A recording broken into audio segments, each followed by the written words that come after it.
Honorable past presidents, Dr. Punjab Singh Ji, Dr. R.B. Singh Ji, Dr. Pathak Ji,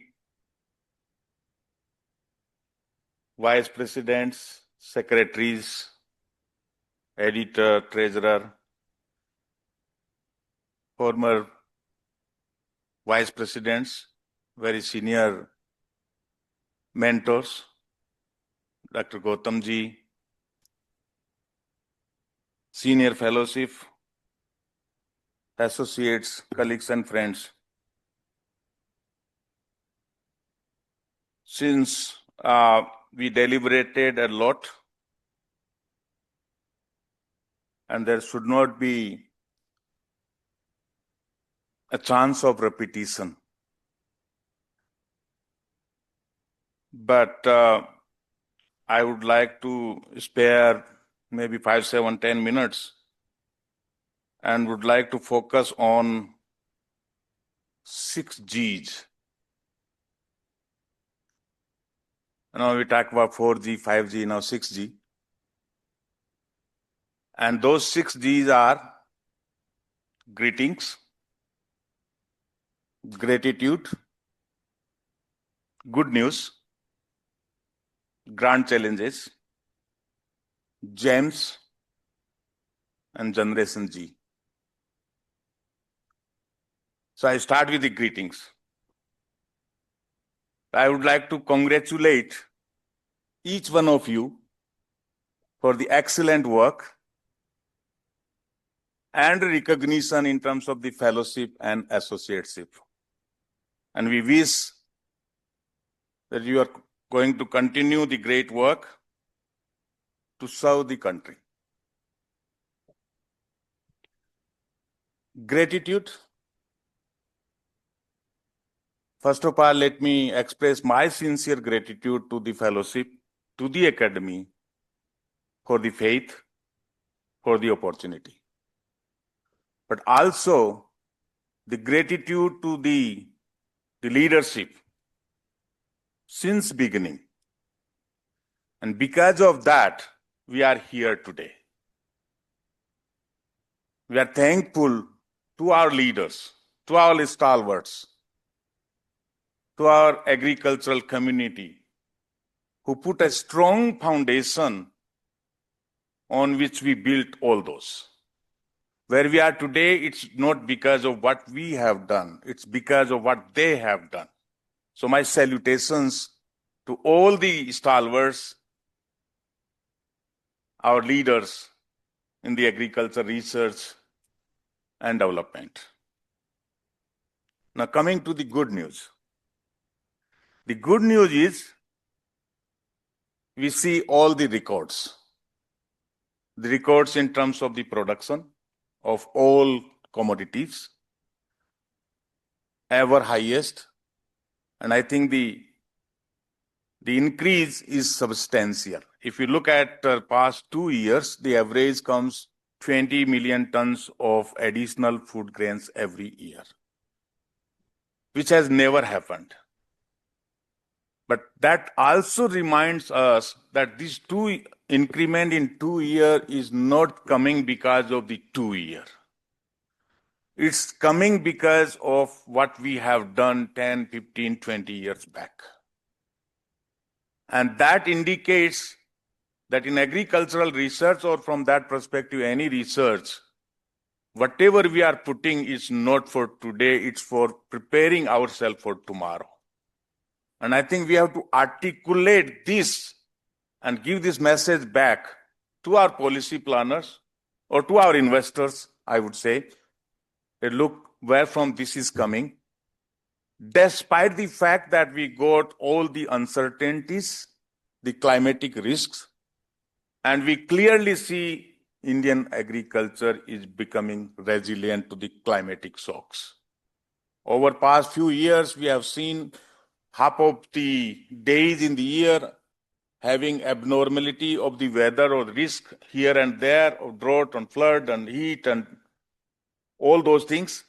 Still, we are on the incremental side. This year, there were a lot of news around because of the hail, because of the temperature, because of all those things. There were FAO reports that we are going to lose 5%, 7% of the wheat. We gained. So from 117, now we got almost 121. That's the power of science. What we have invested in science in past have helped us in achieving that. So there are all lot of good news. So again, I don't want to repeat, but I think with all the good news, we have to see the grand challenges. And the grand challenges are, of course, we know, the soil, the water, the climate, the biodiversity, the youth, the malnutrition, all those grand challenges. So whatever we do should be in the direction of addressing those grand challenges. We have to shape our research agenda to address the grand challenges. Also, from the perspective of what country is aspiring, the Viksit Bharat, Atmanirbhar Bharat by 2047. And if you look at those numbers, $30 trillion economy by 2047, $6 trillion has to come from agriculture and allied sector. Today we are around $0.6 trillion. And we have to go to 6 trillion, that means 10x. Now that 10x, where from that will come, how that will come, and the challenges what we foresee in the future. I think that's where our research direction should be. We've been doing some exercise around, and I think it's doable, it's attainable, provided we make right investment on the right aspects and we prioritize. The Niti says the future growth has to come from the agricultural diversification. That means the livestock, fisheries, horticulture, and obviously the diversification of the field crop from that perspective, oilseed, pulses, all those aspects, which is a challenge. Of course, livestock, fisheries, horticulture have shown a lot of positive growth, but then where from that acreage will come, where we sacrifice. We got 154 million tons of the rice today. We don't need even 54 million ton in 2047, which we have today. So we have to think about, now it's not only the science, but science-informed policy, because a lot of things are because of the policy. I think the exercise what we've been doing, we need only 35 million hectares rice in this country in 2047. Now load shedding, that 15 plus million, where, with what? That's the kind of exercise or the research questions we have to address. Horticulture from 30 million hectare to 45 million hectare, now where? And whether horticulture alone or horticulture in combination, diversification or the intensification, what is the domain? I think those are again the research questions we talk about. And given the current geopolitical situation, when we talk about Atmanirbhar and Viksit Bharat and fertilizer import dependence, I think we need to think seriously about this, how to make India self-reliant in terms of the plant nutrition. There are opportunities. Dr. Naik is sitting, we've been doing some exercise. Where are the opportunities? And I think we can do it, but I think we need to harness the power of biologicals. There's a lot. We also need to think about the indigenous sources and organominerals, the fertilizer research, for example. I mean, we don't have fertilizer research. We have fertilizer application research, but fertilizer product research is not there. So if we don't have that, then how can we think about the self-reliance? The same is the case for other aspects. The water crisis we know. So I think we truly need to think about addressing those grand challenges. whatever action we do, it should be in that context. There are a lot of discourses, in terms of the terminologies. Everybody talks about, these days we are talking about natural farming, agroecology, nature positive solution, organic, all those kind of things. And that's a problem. And academy can really help us in terms of having a discourse coalition on some of those aspects which are limiting the transformative potential of powerful tools. Farmer doesn't care what is the definition. I think sometimes we are more of, definition centric. We should be outcome centric. And we have to think about what are the outcomes we are chasing. We need to talk about addressing these grand challenges, how to improve soil health, how to sequester carbon, how to improve the adaptive capacity, how to save the water, improve the biodiversity, and increase the income of the farmer. If those are the outcomes, then whatever you call it, I think there should not be any problem. But we need to think about this discourse coalition. Nutrition and health, I think it's a very, very important agenda. Prabhu is sitting on the back and listening carefully on the nutrition and health. We've been working recently, over past few months or so, ICAR and ICMR together been working on this topic, how we join hands together and make a stronger case. And in that context, we came up with a program called Sehat.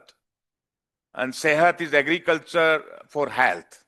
And Sehat stands for science excellence for health through agricultural transformation. Food is medicine. And I think our Shastras and Vedas says that. And we have to think in that direction. We've been working on a lot of those biofortified varieties we have, but have that translated into the health and nutrition, we don't have evidence. And that's why we join hand with the ICMR to do the clinical trials. And if that got proven, that goes back to the policy and feed there. So I think we need to think about some of those dimensions. Nutrient use efficiency, we've been working on the yield. I think we also need to have stronger programs on improving nutrient use efficiency. Breeding for nutrient use efficiency, for example, should be our highest priority. We have sufficient to eat. And I think we have to load set and focus, these aspects where we may not see immediate output in coming 2 years or 5 years, but we have to prepare ourselves for the future. So breeding for nutrient use efficiency, for example, is one very, very important priority. Soil health, everybody talks about, long way to go. But I think soil health is just not nutrient management, and soil health is just not adding some organics. It's a broader perspective, same is the case for the plant health. So we have to take those grand challenges. Now in that context, I think we have to think moving away from plot to the landscape. Many of the challenges cannot be addressed at the plot level. We work at the gene level, but I think we need to think about the landscape scale. So from the plot to the landscape, and when we talk about plot to the landscape, that brings so many dimensions into. Government talks about the whole of the government approach, whole of the society approach, whole of the systems approach, and I think system matters. And we need to think about the system. We also need to move away from the crop and commodity to the whole systems approach. When we got, complex challenges cannot be addressed in isolation. We need a holistic approach, a systems approach, because complex challenges can be addressed with system, not in isolation, not in silos. And that's where we need, even if you look at the NEP, what it says, multidisciplinary, interdisciplinary, all those aspects. We developed those classical programs. For example, All India Coordinated Research Program is a good example of that multi-interdisciplinary. But how much we are working on that, so the working in isolation is not going to help us. The rice people will be happy we got 155 million tons, but if you ask and go and ask to the government, are they happy or not? We have to think at what cost we are achieving that. So as long as we focus on the individual commodity, I think it's a problem. So we truly need to have the self-reliance in oilseed and pulses, but oilseed and pulses where, under what situation, whether through diversification or intensification or as an opportunity crop. We got a lot of potential for the opportunity crops. The country got a lot of those agro biodiversity, which can really help us in terms of the nutrition and health. And we need to bring those back to the system. We have lost the local food system, for example.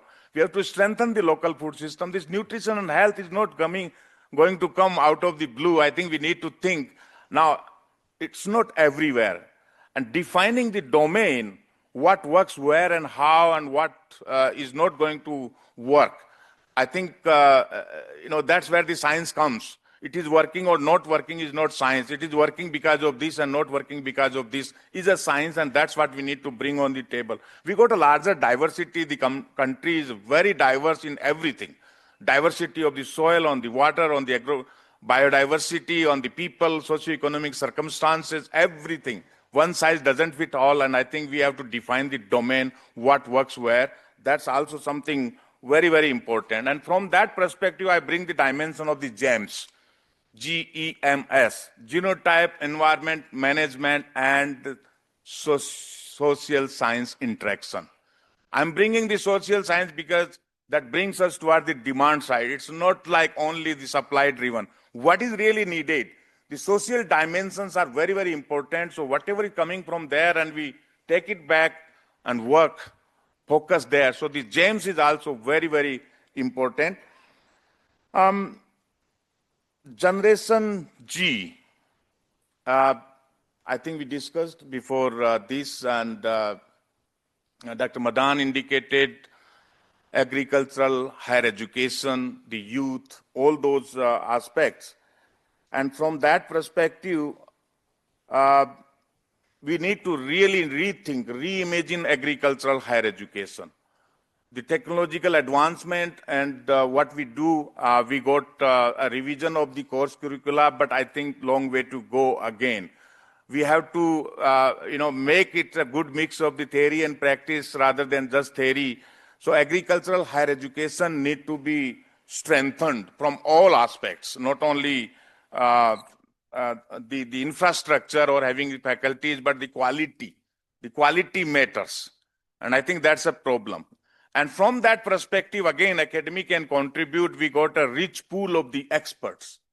So if we can put together that expert pool and, consider them whatever, professors of practice, and then help what is required where, I think mentorship is something important. If each of the fellow can mentor one young scientist, can be a greater contribution towards that Gen G or the capacity, because the government is talking. Last Chief Secretary's conference theme was on human capital for Viksit Bharat.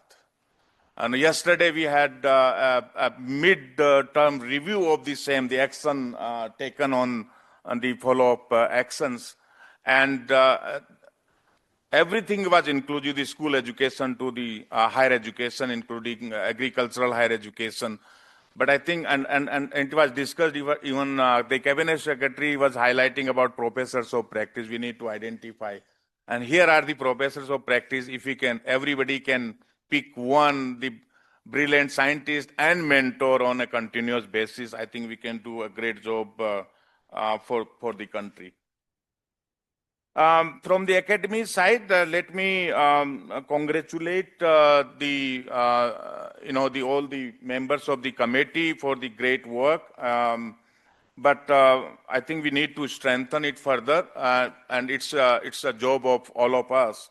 Strengthening the academy from all perspective and financial perspective as well, which we will try. We are trying. The regional chapters been doing good job, and with a new focus on the regional chapters, I think we can spread the message And also, there are many regional chapters where there are a lot of fellows. For example, the southern chapter, the Hyderabad, around 100 fellows. So they are based there. They can pick, some of those young scientists can and help them. The partnership, I think, is something very, very important. And from that perspective, the international partnership, and let me congratulate and compliment Dr. Meridia and Dr. Vara Prasad and everyone who is contributing to this. We have to go global. We talk about South-South, we talk about India-Africa and all those things, and I think Academy has a role to play into this. We are planning a Global South-North Leaders Conclave. We would like to bring all the Global South-North leaders here and deliberate. We put together a short concept note and took approval from Honorable Minister, and it's in process. So once we firm up the dates, I think Academy and the, many of the fellows of the Academy can contribute to that. But I think, our motto, very simple: the science excellence, evidence-based policy, and farmer-centric innovations. That's the whole motto of all of us and the Academy. Thank you so much.